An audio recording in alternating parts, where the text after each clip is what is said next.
देश तकसीम तो पहला फाजिलका तहसील विच कई स्कूल सन, जिन्हां विचों the Satsang Gurmukhi school, the Anglo vernacular aided Islamia school, aided Sanatan Dharma Hindi school, the Anglo vernacular municipal middle school, the Anglo Sanskrit school, Aryaputri पाठशाला दे नां काबिले जिक्र हैं, जिन्हां विचों संस्कृत स्कूल जो संस्कृत कॉलेज बन चुकिया है, सनातन धर्म ते आर्यापुत्री पाठशाला अज भी चलते हैं, जदों कि उस समय दे बाकी स्कूल बंद हो चुके सन।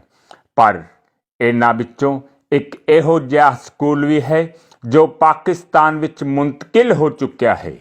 ओह स्कूल है फाजिलका दा इस्लामिया स्कूल।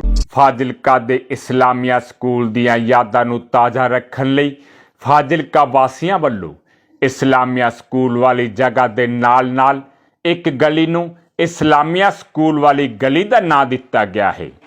उत्थे ही दूजे पासे तकसीम वक्त फाजिलका तो उजड़ के पाकिस्तान दे शहर पाकपतन विच जाके आबाद होए मुस्लिम परिवारां ने इस स्कूल दियां यादां नूं हकीकी बूर पाउंदियां government Fazilka Islamia high school बनाया है।